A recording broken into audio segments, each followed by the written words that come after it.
Brosplay! Alright, let's do it. I'm ready. Where am I? Yeah, we can't see. I thought I just fell. I thought I fell to my death. I fell too. Okay, so I'm pretty sure what happens here. I just got an acorn shooter. A little pea shooter.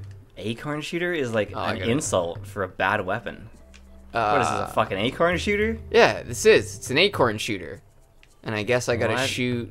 What is going on with that? Oh, there's a sheep up there on a treadmill. Okay. I think. No idea. Can you just turn the brightness up on your TV? I know it's gonna screw up the outdoor scenes. Sure. But I can do anything you want, brother. I control the horizontal. You want, I can do it. I control the vertical. Diagonal though, I have no control. Sorry. Diagonal alley. That was like 15 years before I figured that one out. Diagonal alley. Diagonal alley. Diagonal alley. I want to read those books. I really do. I don't. I know you're not a reader though. Any books. You're not a reader. You don't like reading. I make videos about video games. I play games, then I make things about the games. Sometimes I make songs. They are all right now, but give me a decade and they'll sound pretty kapow. Probably very much the same. No, music is one of the things I've been into. I've wanted to make music. It's just time, and I have too many things on the go. I've never had as much of a backup of projects in my career on YouTube. I have like 2 Mitch shows that can be released and 3 that I want to make. It's a little too much. Yeah, well, you know there's someone else in your family that does music, right? Right? Yes, I'm aware of that. You're aware that you can collaborate with others? Oh no, collaborating would even be worse. It would be so hard to collaborate with somebody. Really? Oh yeah. Yeah, because you have to coordinate time to talk about it. I guess that's a good point. Plus, I don't know if Dad's into the type of music I want to make. What kind of music would you make? Really good stuff that you've never heard before that can't be classified because it's special and unique. So Dad's just not into good music. Did you hear that, Dad? Did you hear what he just said? That's why I had to add more to it. I realized it wasn't very funny to just say good music. Can't explain your way out of this. Well, no, Dad's got a style. I'm hoping to make music that doesn't have a style, if that makes any sense. That does actually make sense. I was quite inspired by watching... what is happening here? So I have to shoot that monkey to throw an explosive at this monkey, and then this monkey will come and mess him up and switch trees. So now he's going to do this tree. And if I get on here, he will fling me to the plant. To the plant! I was very inspired by the Bohemian Rhapsody movie because I realized how many styles Queen managed to make. It was incredible. Oh man, no! They had like phases where like this was the jazz phase and this was the... You can barely even tell that their most famous songs are made by the same people. I didn't know Crazy Little Thing Called Love was by them. I thought that was the Traveling Wilkberries or whatever. Oh really? Yeah, because it's that guy. It sounds like Roy Orbison. I do not. Oh, that's right. Ready. That's the Roy Orbison sound. Yeah. Like now, I recognize how that sounds. It's like I'm actually trying to make unique, interesting music you've never heard, just like Queen. I'm aiming for Queen. Not quite.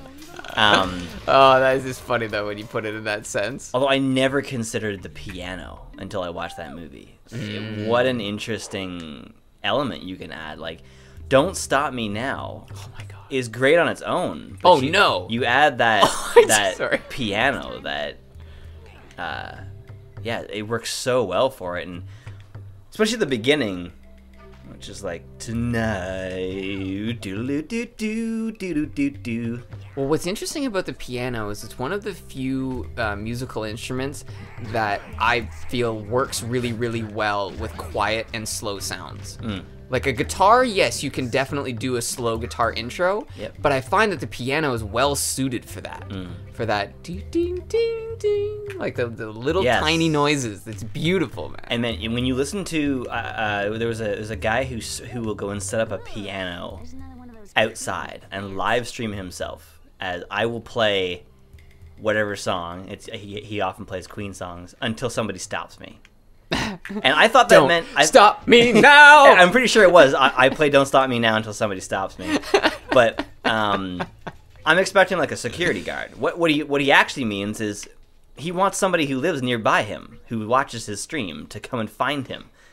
And it's been the same people a couple of times. It's become like a fun thing for them where they're paying attention to his stream and they go and figure out where he is. That's cool. But he's just playing the piano portion of it, and you can tell what part in the song he's at because the piano supports his voice so well. And it's Freddy that plays the piano, right? Yes. The part on the movie where he plays an early version of Bohemian Rhapsody upside down, like that's just incredible. I don't know if I exactly remember that scene. Yeah, he played I forget which part it is. Every time I try to think of a piano tune, I hear, what is it? Flight of the Bumblebee? Yeah, piano. No, it's by... I've totally forgotten my train of thought now. Well... It's not a Mozart, is it? No. It's not a Bach? No. Although, big fan of chickens. Bach was. He was, eh? Yeah. He liked how they balked. Yeah. It was Beethoven that was deaf, right?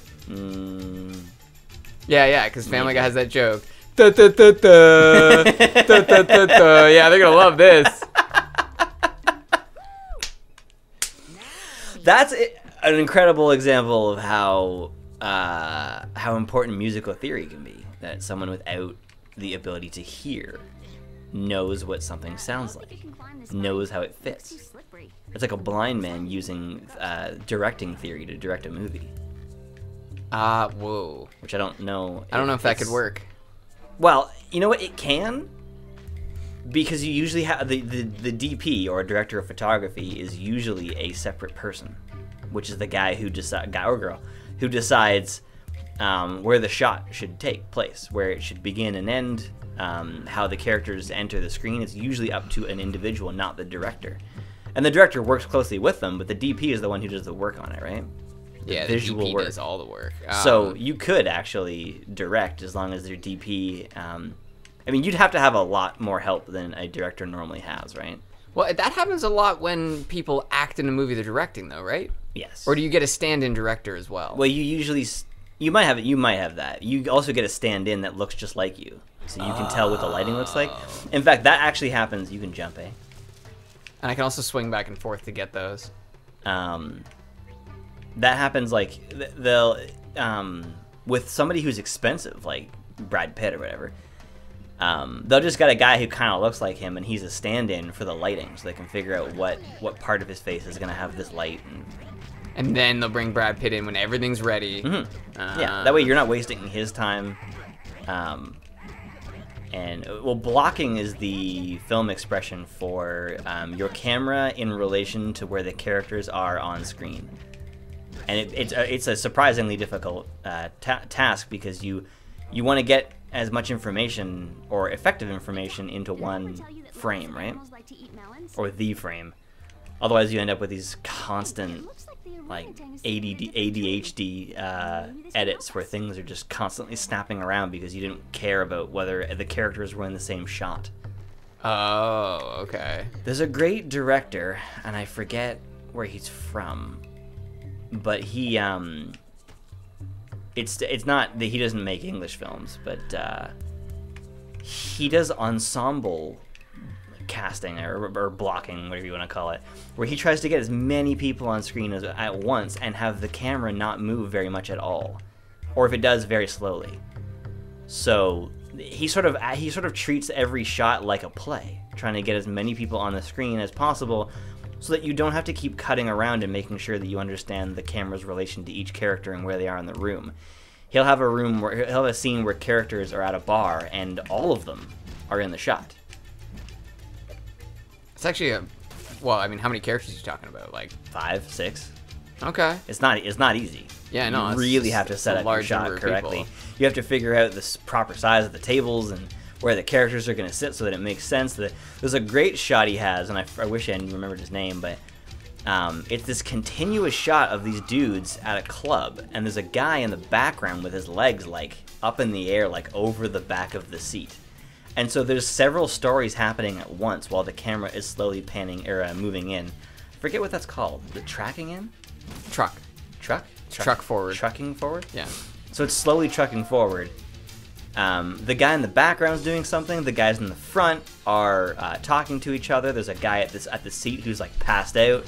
And so there's all these different stories that kind of happen at the same time because he chose to take one shot that continues moving forward rather than several over-the-shoulder shots, which are kind of boring after a while. It must be so hard to set all that up, just to figure out what everyone's doing, make sure it's all synchronized, and so on. I have done only several. I've only done maybe 5 or 6 directing moments in my YouTube career using friends. I don't think you can do that in the air, buddy. I guess not. Yeah. And it's not easy. Like getting a friend playing a character to be in the right spot on the screen, especially when I'm trying to add the cinematic bars later on, trying to figure out where something's going to fit correctly. Ooh. And then getting them to do what I want, explaining it correctly, and also doing it feasibly. Because sometimes you bite off more than you can chew, or you end up wearing a sheep. Have you heard of the new movie Ed Norton made? Something Brooklyn, Finest Brooklyn? Brooklyn's Finest? No, that's an older movie. I think it's called Finest Brooklyn, I swear. But he acts and directs in it, and it's set in like 1950s New York. Or am I going down here? Am I done here? Yeah, I think I'm done here. It's set in 1950s New York. And his character plays a detective who has, what did he say? It was like he has Tourette's, and he also has like he's basically a savant. So I just remember thinking his description of the character sounds so like something Ed Norton would do. Like he just loves picking these roles that are so unusual. There's a movie I saw a trailer for the other day that looks to be some sort of I don't even quite understand what it is. It might be like a parody, but it's Sam Rockwell, and it's some weird dark comedy about Hitler. Oh, maybe I've seen this. Yeah, which is so funny because I was just watching a BoJack episode where in BoJack they're constantly making up sort of parody concepts for movies that are actually have been made, and the one was maybe a rom-com about Ava Braun, like his Hitler's wife, and the tagline was like the woman who loved the man who hated everyone. What? And it's super dark, and it's a parody, right? And then like a week later, I saw a trailer for a Sam Rockwell comedy about Hitler. They kind of talk about that a little bit in The Handmaid's Tale. She talks about this woman who was married to the leader of a concentration camp, and how like you kind of have to convince yourself that the other person isn't a bad dude. Like you have to convince yourself that your husband is not a monster, or you accept that, or you're into it. Exactly. And for most people, it's hard to be that cold-blooded. Yeah. So you kind of just have to have that double think, where you know what they do, but in your head they're still a good person. Yeah, and that's actually, don't they talk about that in Peaky Blinders?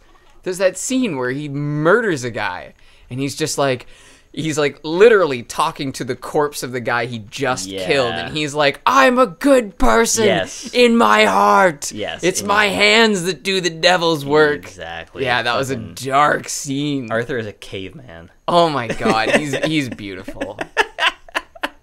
I like how they all have their own version of the accent. Because, Tommy has this The prim and proper version. These are the bastards. That's a good impression, actually. Thanks. I can only do that. And then Polly has more of like a Arthur. Well, I would say Ada has the strongest one. Yes. But then Arthur sort of just does this like, oh, it's a pretty good impression of his too. And he does have that. John, I'm so glad they removed the toothpick from John in the second season, because that was such a distracting part of his character. He was always like, "Don't see all the peaky fucking blondies." Yeah, well, that was something they brought back with Luca Changretta. Yes, Changretta. A man is dead, and you complain about your belly. I love Adrian Brody. He's so good in that. He's so good, man. He's so good in everything. Have you seen Predators? Yes. I don't even think I can do Tom Hardy either. Like he's Raw, talking about Raw. I'm pretty sure there's a part he's talking about bread, but I'm pretty sure they make rum. Like I'm pretty sure that was an expression for rum. Right? Yeah, exactly. Yeah, it's illegal. Like, we got white bread, brown bread, and I'm told we make 10,000 of those a day. There will be no fucking mention of bread. God, his character was beautiful too. Alfie Solomons. Alfie Solomons, yeah. And he has this really weird connection with Tommy. I also love the connection with Freddie Thorne. That he has been Tommy's best friend since they were kids, and he saved his life on multiple occasions in the war. But now he's on the opposite side. Now he's a communist. Yeah. He's a fucking communist. God, I love the old-timiness of that. Yeah. I love period pieces, I really do. Although there are certain things that you forget that that's how they lived, right? And then it's sort of like, it's shocking. It's almost horrifying the way that they used to be. Yeah. Yeah. Savages. The people that lived back then, man, were savages. And they had to. It's just part of life. Oh yeah, you wouldn't live otherwise. No. Although there's always been times, and I always forget about this, basically in every point in time, there's always been filthy rich people who live completely different lives than everybody else. Yeah. Yeah. So you've got people in the streets, kids running amok, fucking horses shitting everywhere. But there's also somebody living in a palace who doesn't have any sort of concept of what's happening. Yeah, the haves and the have-nots, that's never changed. Yeah. Which I think is kind of, like, to me it seems really detestable to people who, your net worth is literally $1 billion or, several $100 million, and yet you spend almost all of your time trying to earn more? Like, what is the purpose even? There's a documentary about that, about just getting. Drifting. Bing, bing, bing, bing, bing, bing, bing. Sorry, this documentary. You remember that song? No, is Tokyo that Drift song? Everybody in Tokyo. Oh yeah. Fast and Furious. I could just imagine some Midnight Club 3 music coming on. Stoby. What was I saying? Stoby, that's his name. Oh shoot, I don't know. I was halfway through a sentence there. Yeah, you were. You were talking about something. You were the one who yelled at drifting. But I was drifting. I was drifting.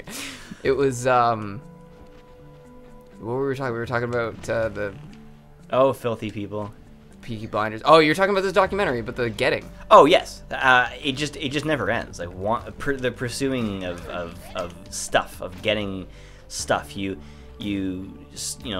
pull yourself up by your bootstraps and make your first million, but that's not enough. You got to get 2. You got to get 3. You got to hit that billion mark by the time you're 30. But I just don't understand how the numbers could satisfy you. They don't, actually. That's the problem. I think that people get that, like, in YouTube too. Like they're super happy about 1,000 people a day. My goodness, 1,000 people. But eventually that fades, and now it's like 10,000 people. And then eventually you get to a point where you're PewDiePie and you get 50,000 subscribers a day, and it doesn't really mean It doesn't mean more than the first 100. In fact, that first 100 may actually have meant a lot more to you. Oh, definitely. Than the 50,000 a day. Yeah, it definitely meant more to you. Whoa! Yeah, the ram, he's pretty effective. He hit you off the wall. I actually thought you did like a wall jump. I'm so glad there's no falling damage. A platformer with falling damage? What is this, you just Bubsy? Slam into the ground. Is this what? Bubsy? I've never heard of that. It was during the mascot platforming era, and they tried to cash in on it, and they just made this awful fucking game about a bobcat named Bubsy. Weird. Where there's falling damage in a two-dimensional platforming game. Alright. I understand. Falling damage, eh? Well, I guess the only game I would say that's okay is N+. You're allowed to have falling damage. Well, momentum in general is dangerous. Force is the actual issue in that game. Yes, it's always force. Yes, it's speed never kills. It's abruptly becoming stationary that'll get you every time. Yeah, it's acceleration that kills you. I think that was Stephen Fry? Really? Or was that... No, his name is Stephen Fry, right? Yeah, Stephen Fry. Not Gordon Thou something? shalt not question Stephen Fry. I called him... when I did a project in school, I was supposed to call him Gordon because that's the character he plays V for Vendetta? in V for Vendetta, but I called him Stephen Fry, and the teacher didn't notice that because they didn't know who the actors were. That's funny. I didn't even notice it for years. I was like, oh shit, the character's not named. His name isn't Stephen Fry.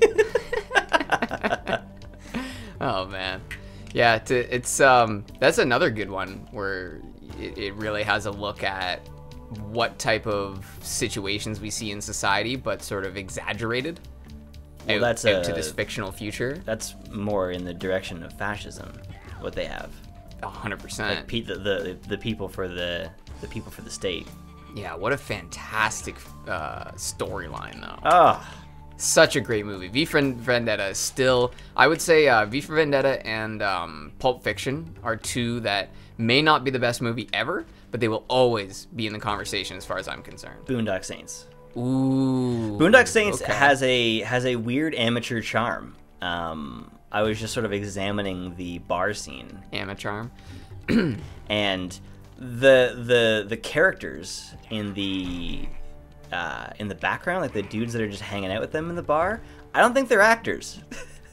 What? They're just like, I think they're just dudes. I think they just knew them or they worked there or something. Because they're just kind of standing there awkwardly, and some of them are just like, oh, hey, what? Like they have like this weird exaggerated extras feel, even though they're directly in front of the camera. And then they're never, like, they aren't given names in the movie. They never show up later on.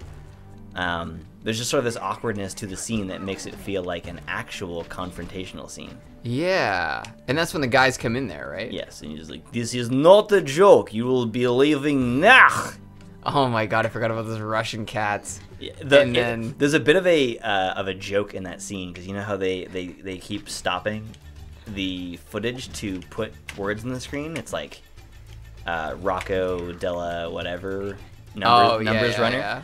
There's one guy who comes in, he's like, I am Ivan Numerov, and then it just stops and it's like, Ivan Numerov. Yeah, I remember that. Oh, is it?